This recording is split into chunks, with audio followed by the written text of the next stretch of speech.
Évangile de Jésus-Christ selon saint Matthieu. En ce temps-là, Jésus disait aux grands prêtres et aux anciens du peuple : « Écoutez cette parabole. Un homme était propriétaire d'un domaine. Il planta une vigne, l'entoura d'une clôture, y creusa un pressoir et bâtit une tour de garde. Puis il loua cette vigne à des vignerons et partit en voyage. Quand arriva le temps des fruits, il envoya ses serviteurs auprès des vignerons pour se faire remettre le produit de sa vigne. Mais les vignerons se saisirent des serviteurs, frappèrent l'un, tuèrent l'autre, lapidèrent le troisième. De nouveau, le propriétaire envoya d'autres serviteurs, plus nombreux que les premiers, mais on les traita de la même façon. Finalement, il leur envoya son fils en se disant « Ils respecteront mon fils ». Mais, voyant le fils, les vignerons se dirent entre eux « Voici l'héritier, venez, tuons-le, nous aurons son héritage ». Ils se saisirent de lui, le jetèrent hors de la vigne et le tuèrent. Eh bien, quand le maître de la vigne viendra, que fera-t-il à ces vignerons ? On lui répond « Ces misérables, il les fera périr misérablement. Il louera la vigne à d'autres vignerons qui lui en remettront le produit en temps voulu. » Jésus leur dit « N'avez-vous jamais lu dans les Écritures « La pierre qu'ont rejetée les bâtisseurs est devenue la pierre d'angle. C'est là l'œuvre du Seigneur, la merveille devant nos yeux. Aussi, je vous le dis, le royaume de Dieu vous sera enlevé pour être donné à une nation qui lui fera produire ses fruits. » On reconnaît tout de suite dans cette parabole de Jésus des emprunts qu'il fait au champ de la vigne du prophète Isaïe, je vous le rappelle. Un homme était propriétaire d'un domaine, il planta une vigne, l'entoura d'une clôture, il creusa un pressoir, il bâtit une tour de garde.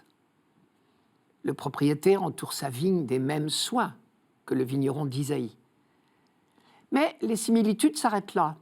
Dans l'Évangile, la parabole prend un tour nouveau et propose donc une leçon nouvelle. Chez Isaïe, le propriétaire est en même temps le vigneron. La vigne représente le peuple d'Israël, une vigne entourée de soins, mais décevante, et qui ne donnait que des mauvais fruits. Dans la parabole de Jésus, le propriétaire n'est pas le vigneron. Il n'exploite pas directement sa vigne, il la confie à d'autres vignerons. Quant à savoir qui est la vigne et qui sont les vignerons, ce n'est pas clair. De deux choses l'une. Première hypothèse, la vigne représente Israël, comme chez Isaïe, et les vignerons sont les chefs des prêtres et les pharisiens. Ils avaient la charge de la vigne, le peuple d'Israël. Ils l'ont mal guidé, puisqu'ils ont maltraité tous les prophètes. Et en définitive, ils sont en train de rejeter le Fils bien-aimé du Père. Deuxième hypothèse, la vigne représente le royaume de Dieu, et les vignerons, c'est le peuple d'Israël tout entier qui en avait reçu la charge. C'est cette deuxième hypothèse qui est probablement la bonne, puisque Jésus termine en disant « Le royaume de Dieu vous sera enlevé pour être donné à une nation qui lui fera produire ses fruits. » Cette dernière phrase de Jésus est terrible. « Le royaume de Dieu vous sera enlevé ». Faut-il en conclure que le peuple d'Israël serait rejeté ? Grave question qui a empoisonné le dialogue entre juifs et chrétiens depuis 20 siècles, et à laquelle s'affrontait déjà douloureusement saint Paul, le juif, dans la lettre aux Romains. Or, sa conclusion était que de manière mystérieuse, mais de manière certaine, Israël reste le peuple élu au service du monde, parce que Dieu ne peut pas se rejeter lui-même, c'est une phrase de Paul. D'autre part, il ne faut pas oublier qu'une parabole n'est jamais un verdict, mais un appel à la conversion. Il est vrai que d'une parabole à l'autre, dans cette dernière étape de la vie de Jésus, le ton monte. Mais c'est parce que l'urgence de la reconnaissance du Messie se fait pressante. Nous sommes à la veille de la Passion.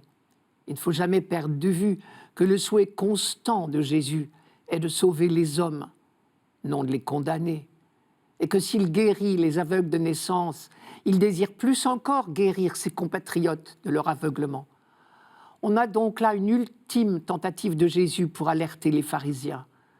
Ces paroles sont sévères, mais elles ne constituent pas un jugement définitif. Il ne s'agit en aucun cas d'un jugement sans appel du peuple juif dans son ensemble, ni même de ses chefs. Ce serait contraire à tout l'Évangile. D'ailleurs, l'annonce la plus importante, ce n'est pas que le royaume leur soit enlevé.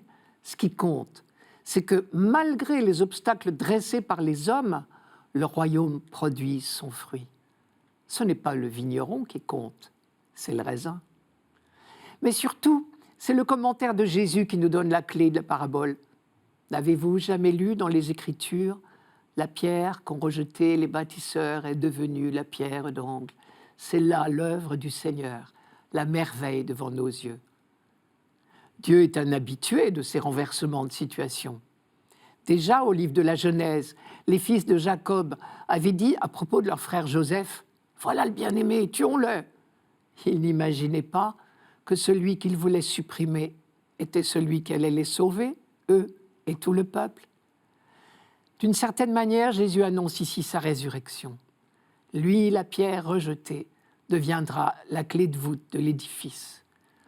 Traduisez le nouveau peuple, ce seront tous ceux qui se rassembleront autour de lui, quelle que soit leur origine. Et nul n'en est exclu. Tous les vignerons sont englobés dans la phrase de Jésus sur la croix. Père, pardonne-leur, ils ne savent pas ce qu'ils font.